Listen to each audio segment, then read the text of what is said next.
Storygram Network.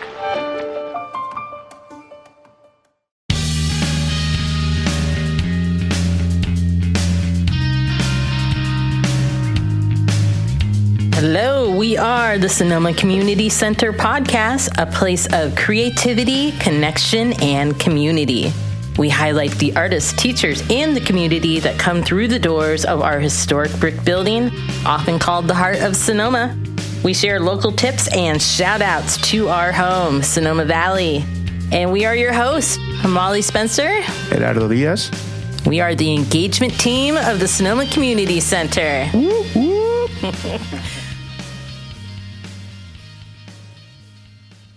This is Molly. And this is Gerardo Diaz. And we're excited to be here back in the music room recording a podcast. I think it's been a minute.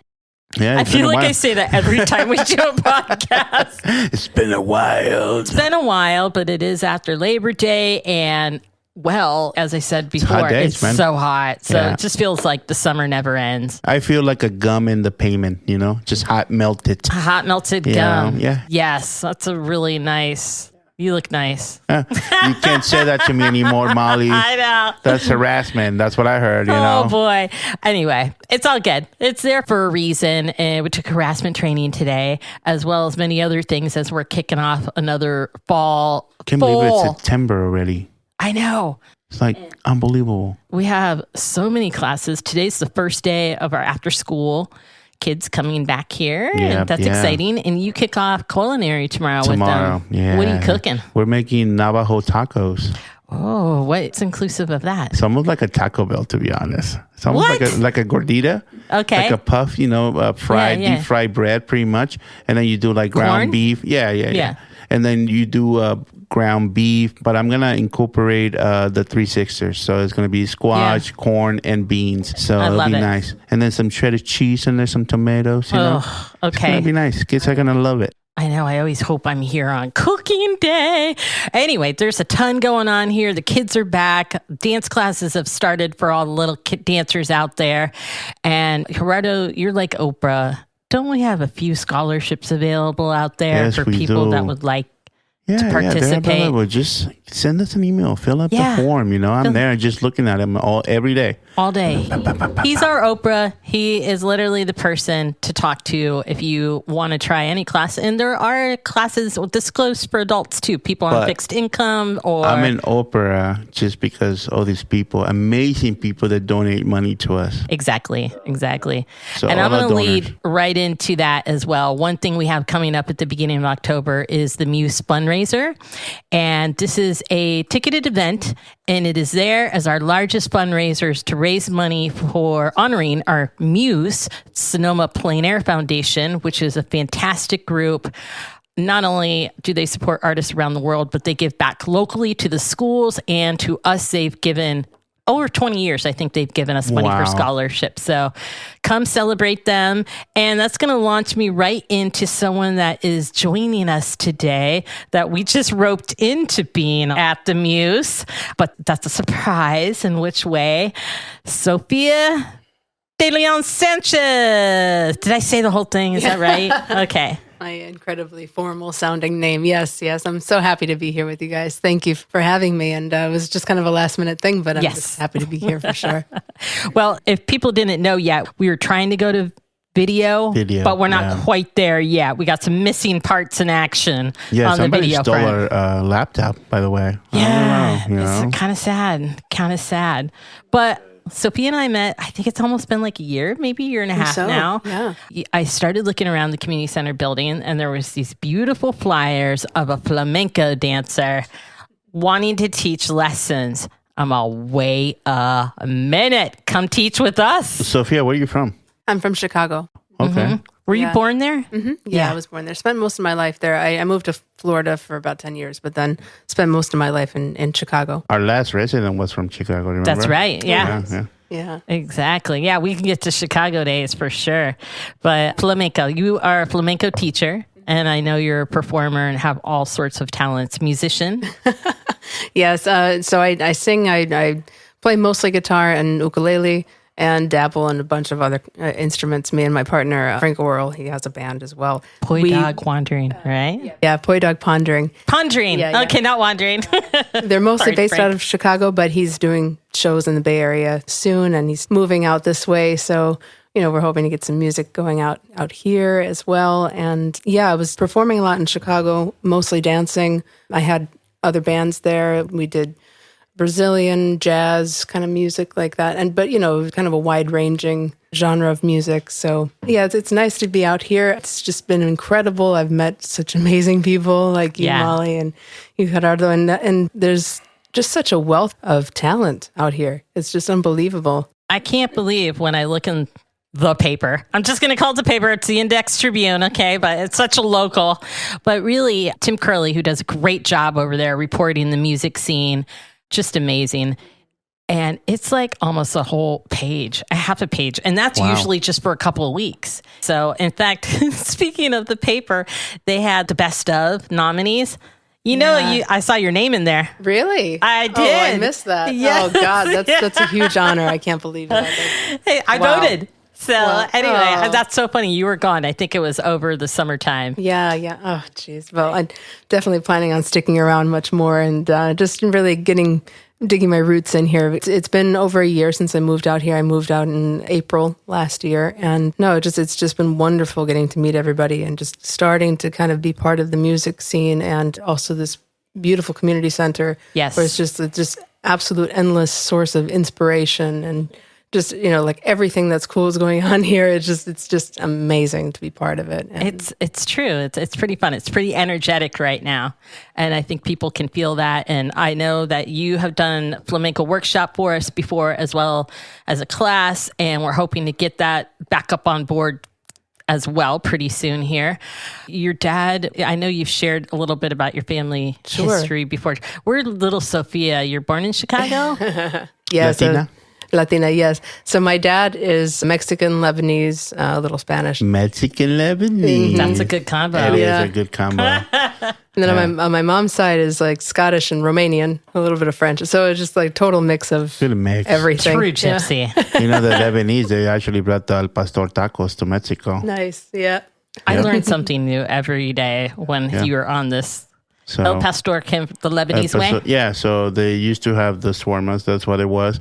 But the lamb was so expensive, they started using pork. So the story goes where I guess the guy was a priest. That's why they called El Pastor tacos, because the pastor tacos. No. Yes. And instead of this, the flour shawarma, they used tortillas. They started using corn tortillas, and that's how the taco al pastor came to Mexico. Lebanese. Yeah. When do you think that was? Oh, back. Lots of times ago, huh? Yeah. And they're still delicious. Super delicious. That's why they call them giro, the giro, because it rotates. Giro, that's what it means, rotation. Oh. The heroes. Giro. Yeah, the giro. I never thought of that. Me either. Full rotation. Yep. Okay. That's what I call them. That's wild. I know. He always has something. Did you know this? Is it Caesar salad? Caesar salad, yeah. Came from Mexico? Yeah. Tijuana. Yeah. Exactly. What part of Mexico was your dad? Mexico City. Mexico City. Of course it was. Chilangos. Yeah. Watch out your carteras. Yeah. They're already gone. Gone. Yeah, so Mexico City is well known. They have a place where you walk in and you get out naked. They strip you all. Yeah. They're so quick. Wait, what? I'm lost. There's a market in Mexico City that if you walk in with stuff, you come out with nothing. They'll strip you out. Oh, I see what you're saying. Some guy, there's stories where the guy came in with a car looking for rims, and he ended up buying his own rims at the end of the day because they stole them, and then he had to buy them back. That sounds like big Great city. Mexico City, big though. city. I know. I'm dying to go there. My aunt lives typical over there too. So Frida's house. But Nice. I also saw that there's like this lodging that's like a snake hotel. Like it's in the shape of a snake. Okay, folks. Randomly, one of those COVID watches when you're watching, it's a show where they had like a fancy hotel, then they had like cheap lodging, and then they had something really cool like a butterfly lodging up in the sky in Thailand. And this was built like a snake in Mexico City and had little apartments assigned it and little like gardens everywhere and That's stuff pretty too. cool. Yeah. Yeah, that's all I know. Lebanese, But yeah. Back to you. Cool, though, yeah. I know. We take I could talk about Mexico like all day. Unfortunately, haven't explored much more than Mexico City or Acapulco, but I would love to just spend a good time down there and really get to know it. It's so funny. My family is always like discouraging me to like get too adventurous on my own. Even I think like, I'll blend right in. And they're like, no, you won't. You know, it's funny when my son goes down there and he's a 6'4". Everybody's like, hey, el gringuito. He's like, why they call me gringuito? You know, like I look just like you guys over here, you know. But for some reason, they can tell apart the people. Oh, yes. Yeah. Well, I think like on the other side of that, Frank is Hawaiian? Yes. Yeah. Okay. He was born in Hawaii. He formed a band out there and they went on this incredible adventure. It was like early 30, 20-year-olds, you know, just on a road trip to take their music into the mainland, you know, like from the island to the U.S. I mean, like, you know, mainland. They slowly got recognition as they went from city to city, mostly hitting like school campuses and just playing busking, you know, and just getting their stuff out there, which is incredibly brave, you know. Yeah. But yeah, he just recently put out a book about the early years. Just amazing. It's just an adventure story. Oh, what's it called? Poi Dog Pondering the Hawaii Years. I think it's the first of 3 volumes, I think, that's going to come out. Because it's a band that's been around for 40 years. That's amazing. Yeah. I know. And I think my point was, and Frank, yay, everybody go find it for sure. Poi Dog Pondering, yes. But I think I know that he has property in Hawaii, right? So have you been there more to the Hawaii property than you have in Mexico? Come on, Molly. I'd say over the years. No, but what I mean is like, I know that you said you were out there, he's got property, and it's kind of like roughing it. And yeah, for sure. He has property on Big Island. Like you're in the jungle. It's wild. If you leave for any long period of time, nature just takes over. It's any walkway you might have plowed out. Do you bring a machete? We went in there with just to carve out a path to just be able to drive in. It was wild. You know, when I was in high school, people thought I was actually Hawaiian because I used to wear shorts and sandals all the time. But I'm from Mazatlan, and we use a lot of chanclas over there. So I had curly hair and stuff. So what part of the island are you from, man? I'm like, Mazatlan. The Mazatlan part of the Hawaiian island. I love it. I think I'm just dying to get anywhere over those places next year. Oh yeah, it's so lovely, and the people are just so kind, and just, you know, they welcome you in. You know, they can seem a little gruff, like, you know, like short, but they're pure love. It's just the people there are wonderful. Amazing. You know, there was Mexicans in Hawaii too. There was a big group of people sent to Hawaii to teach the natives how to do cowboy. Vaquero? Yeah, vaqueros. Okay. Yeah. All right. And a lot of the Mexican people stay there and live. Nice. So. I know. Dreaming of islands right now. You know, when it's so hot and just so. Anyway, I digress.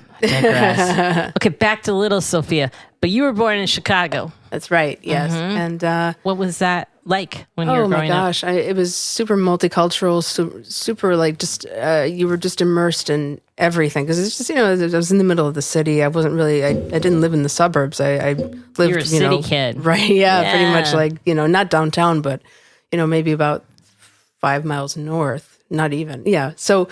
I was just used to a city life. I lived over on a busy street. We always had art fairs and stuff going on, and it was just it was a great, exciting place to grow up, for sure. I'll bet. Yeah, and it still felt like, you know, people looked out for each other. People still cared. You know, like they're like business owners that always like kept an eye on me when I was a kid walking to school. So you were in a neighborhood that was pretty tight knit. Yes, absolutely. You know, Was it early on when you got into music? If I'm not mistaken, I think you told me your father is a musician. Yes. Okay, so is he the one that got you into it?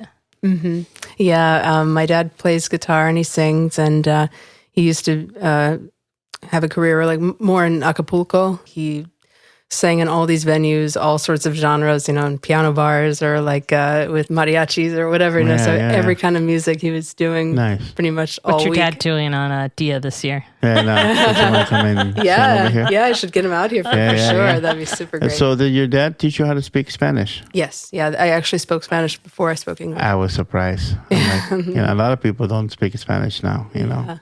A lot of it's fallen away, unfortunately. If I don't practice it, my tongue gets lazy. I don't roll the R's as easy, The R's. Yeah. That's right, always the first thing to go. Yeah.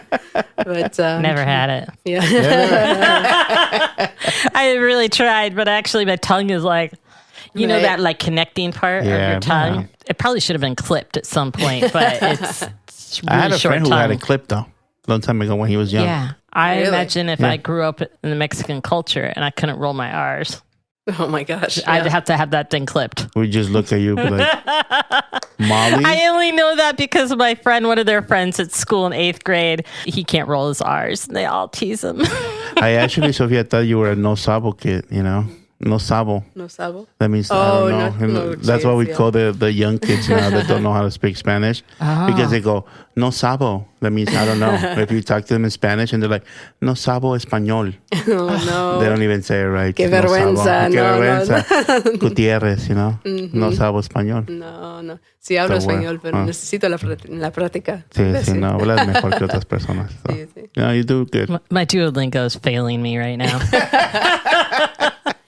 I'm trying to get there. I thought I was doing so good. No, it's always really surprising when you talk to another person and they know your native language. Like when I came to the United States and there was like no English at all. And then I came to school and everybody's speaking to me like in English. And I'm like, and then there was one friend who's like, hey man, ¿qué estás, man?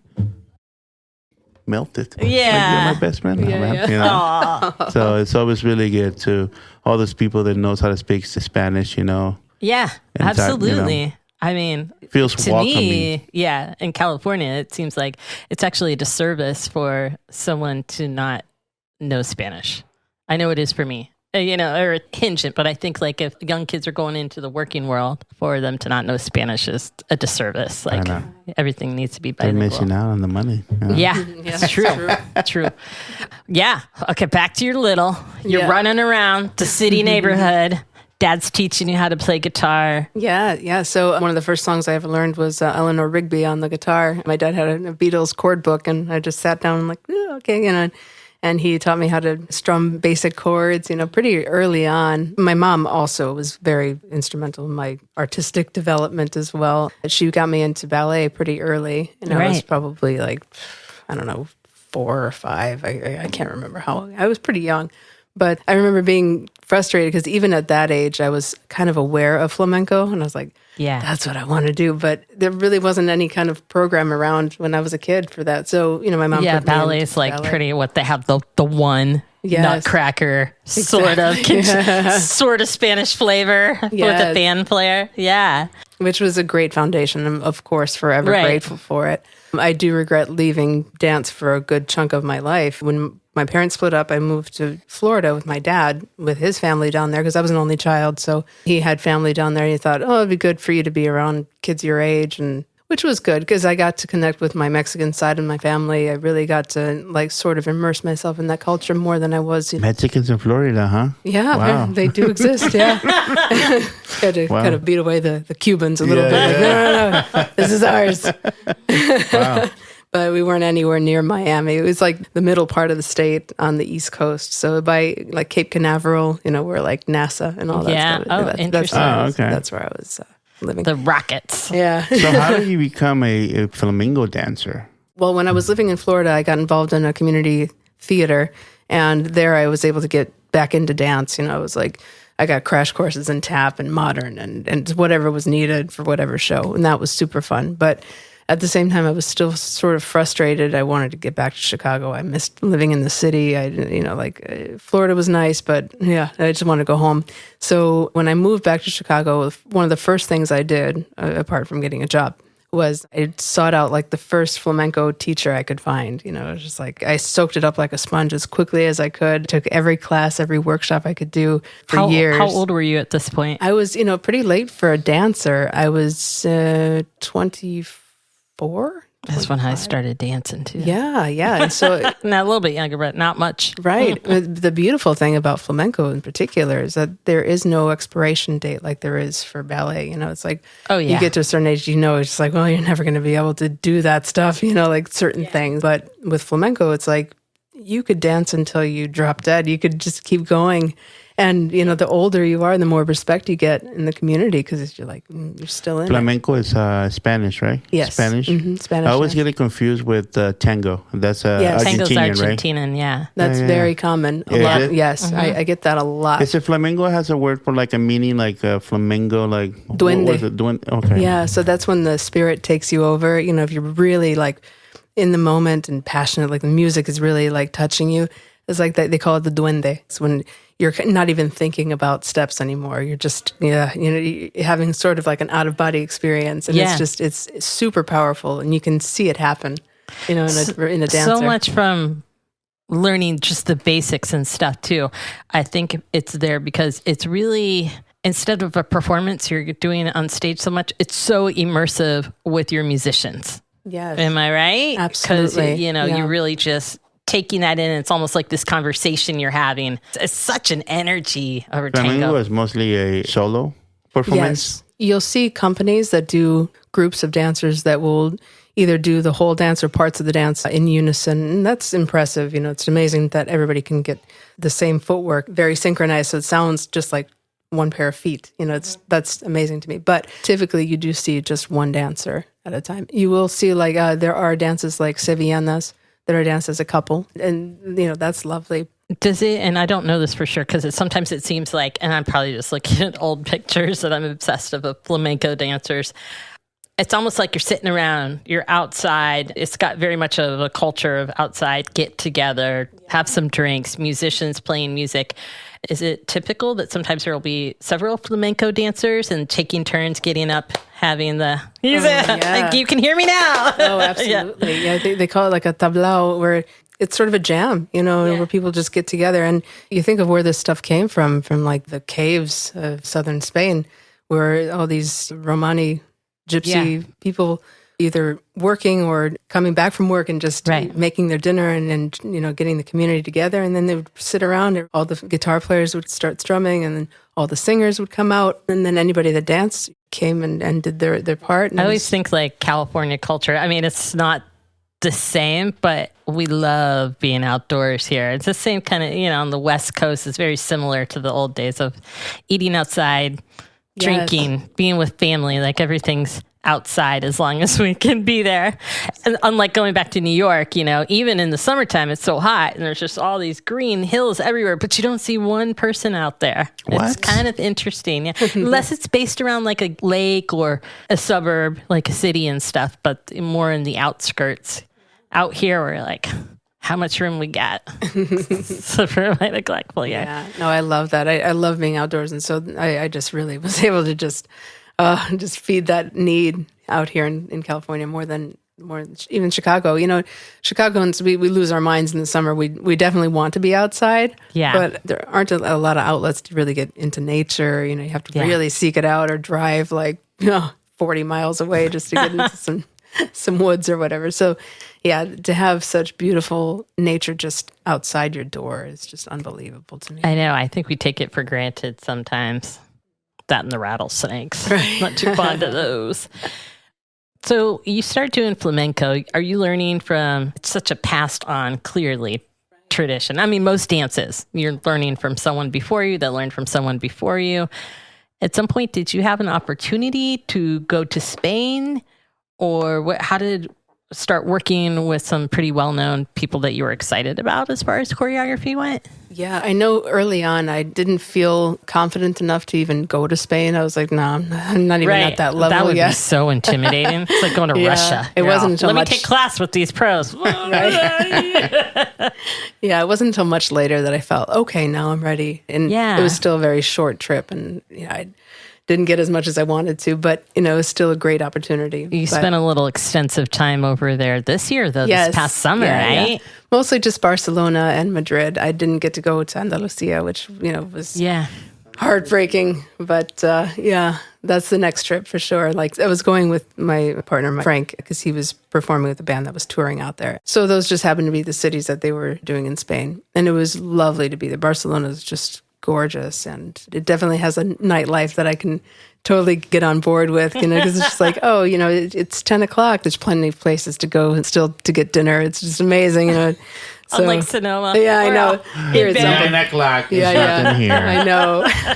I'm getting scooted out the door at 8 p.m. Like, what's going on? They start cleaning in front of you. Yeah. I'm like, what's going on? They start putting chairs on the table, and you're like, Yeah. Hint, Just hint. dance on top Get of out those of here. things. they Yeah. start throwing stuff really hard in the ground, Start dimming the lights. Or playing the music louder or something. All right, I love that. Yeah, I do love a later nightlife like that. That's great. Okay, so you're dancing and you're bringing back music. How did that go? Oh my gosh. As far as, have you always been playing the music whole time, or did you start performing? It's always felt like a bit of a juggling act for me. Like I have all these interests and you only have so many hours in a day. You only have so much time that you can dedicate to everything. You could get a job here. And like Gerardo and I, you can do them all. Oh my God. No, that would be a dream come sleep. true. Yeah. Oh my gosh. I mean, don't tell me I'd be here tomorrow. Ready. Yes.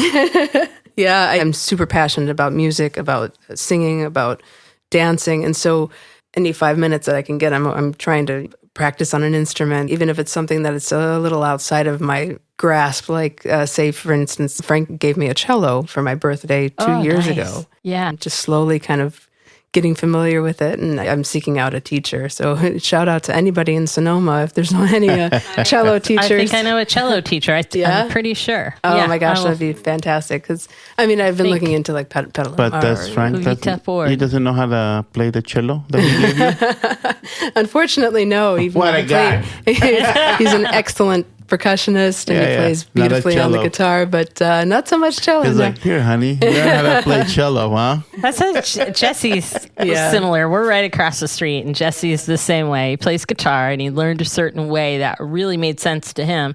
Then he got, when we were first dating, so this is a long time ago, he got a stand-up bass, right? Good deal. Yeah. I mean, I'm all, that can live in the front room. Everything else goes to his room. I'm like, no, you got to keep all that band equipment in there. But that can live right there. And he picked up the ukulele and picks up the mandolin. So I see how these strings people just we really keep need on to jam. playing. I know. You have a guitar here with you. You're gonna play something for us or what? What do you? Gosh, so I feel like I never have anything like at my fingertips, but I could play a Mexican song. I mean, since we're kind of like in that... we are in that month, right? The Heritage... it is Hispanic Heritage Month, which I was going to mention at the beginning, but it should be always around here. I think we did, but it was mechanical error over there, Technical difficulties. Okay, what are you singing, or what are you playing for us? It's a Cucurrucucú Paloma. Ooh. I love this song. I know this one.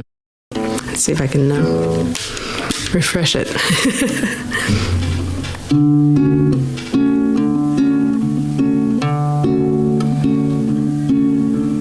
Dicen que por las noches no más se le iba puro llorar. Dicen que no comía, no más se le iba puro tomar. Juran que el mismo cielo se estremecía al oír su llanto. Cómo sufrió por ella, que hasta en su muerte la fue llamando.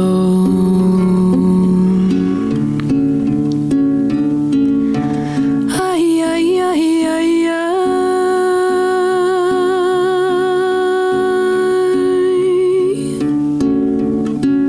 Cantaba.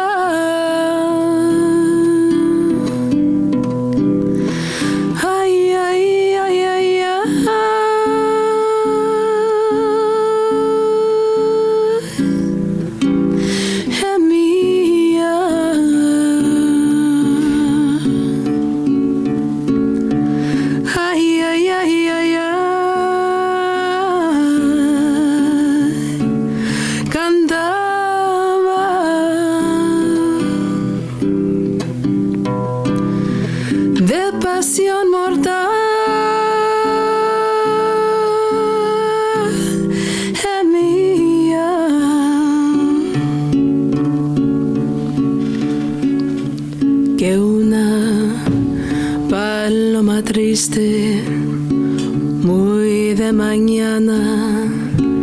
le va a cantar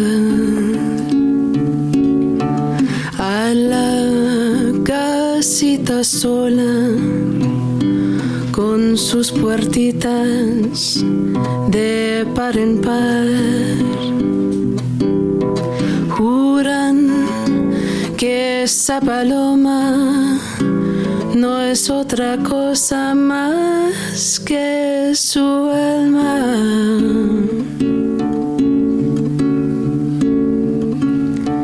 Que todavía espera que regrese la desdichada.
Where is the tequila?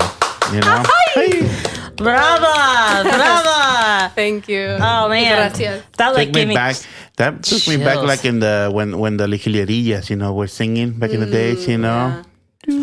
I love that Really? song. I got chills. I know. And they're multiplying. I got the chills. They're multiplying. Oh man. Thank you so much. I actually have never been able to hear you sing live. Oh, wow. I mean, only yeah. you're dancing, I and forgot about jamming that. and stuff, but I don't know what else we can say. I mean, there's so much to say about your life, but I think right now you just kind of said it all. You're here, you're singing, you're dancing, you're teaching, you're jamming. And how would someone find you? They're interested in any of the things that you're doing and booking you as a performer. Starving artists got to eat. So. Right.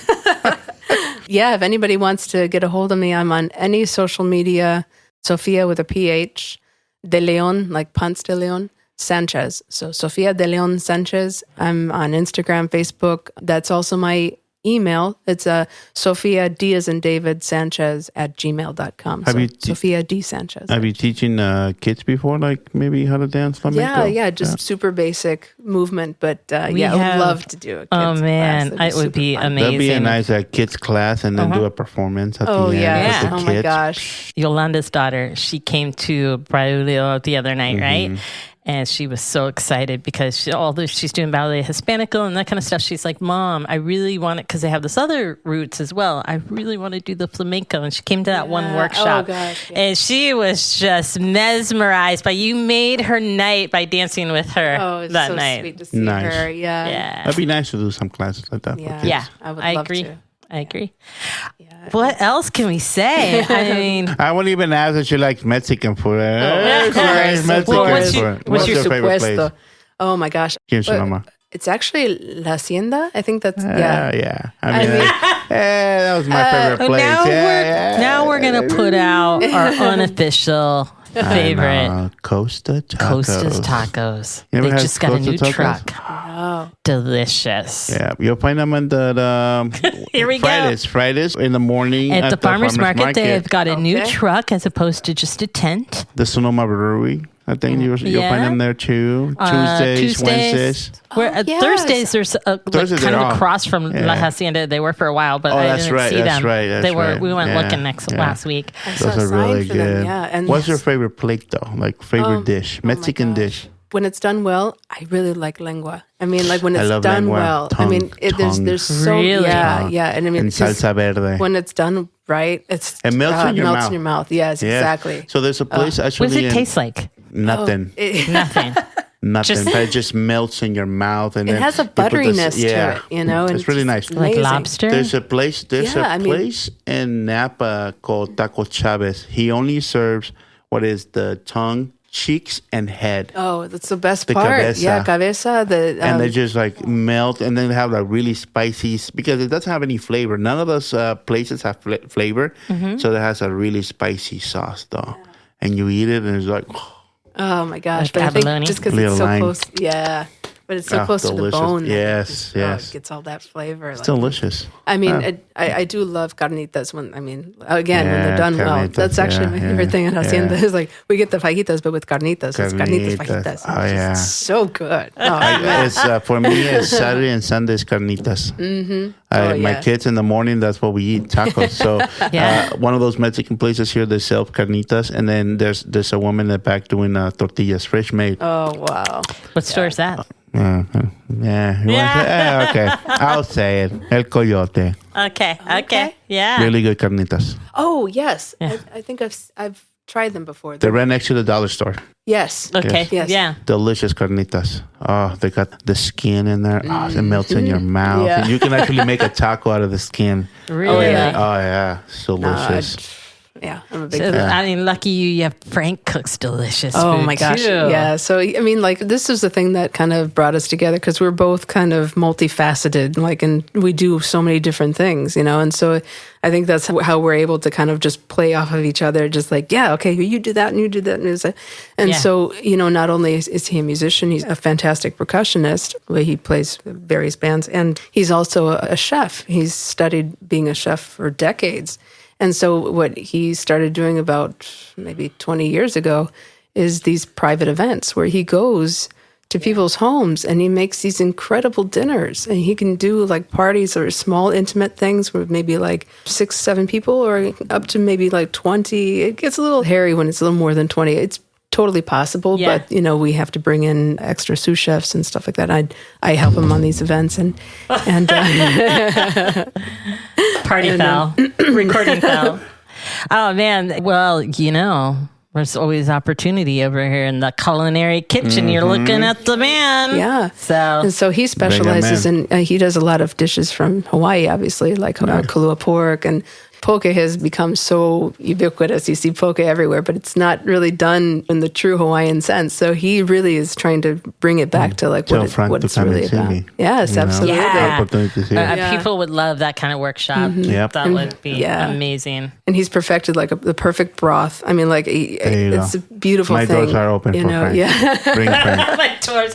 Bring Frank next time. Where is Frank, by the way? Where's Frank? He's in San Diego. He plays percussion for Thievery Corporation, so he just, you know, I forgot that he's a part of that. I hope I'm not sharing too much, but you know, like he's a busy guy, so he's usually kind of all over the place. But I hold the fort here, and you know, keep the home cozy. I know. Yeah.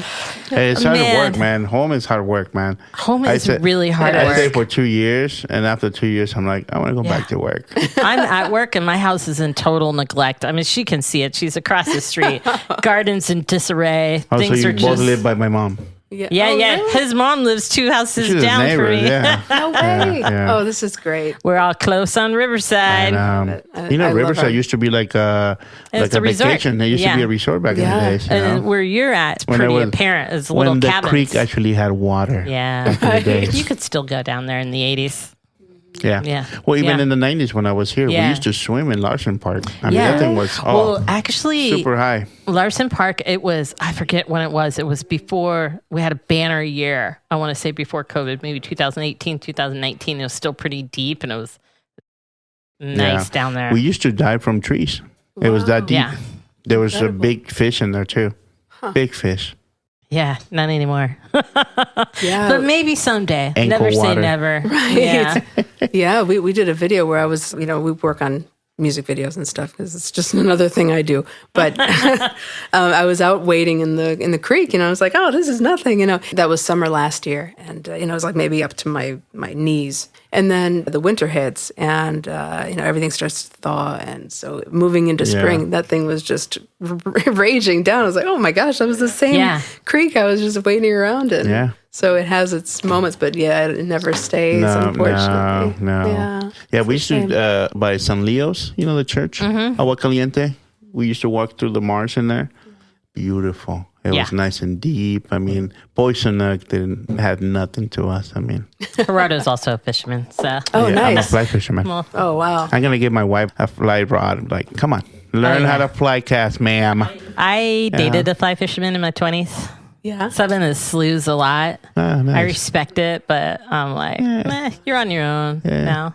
It's hard. It's one of the things hard. where, for me, it's mostly to be in touch with the water, though, because I love water. So when you're out there in the waders and you're touching the water, it's just amazing. It's soft. You're That's just why there, I like the put my pool. hand. I like the pool or lakes or something. Anything that I can see, like maybe the bottom, I like. Yeah. Right. If I can't see anything, Yeah. not getting into that water. No, sir.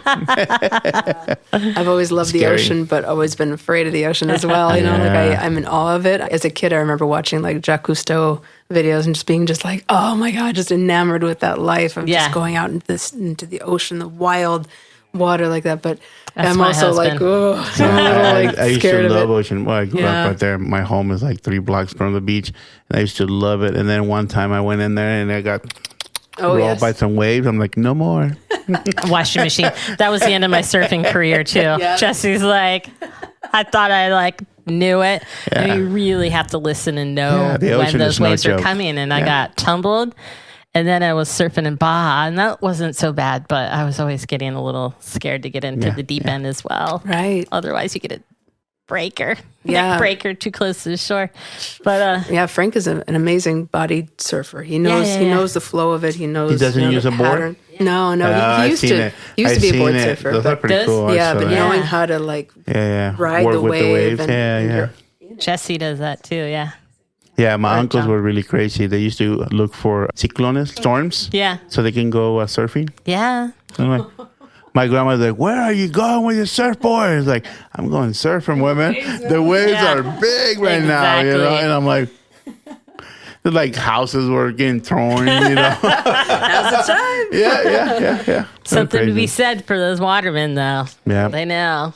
Oh, man. Okay, I think we've been here for a while. I don't even know if anybody's still holding on and listening to us, but thanks for tuning in. Subscribe. Check out the SonomaCommunityCenter.org website. We're just talking about a flamenco class coming up and so much more. Stay tuned. Yep. Thanks for being Thank here. you very much, Sophia. Thank you so much for having me. It's been an absolute pleasure to be here. Thank you.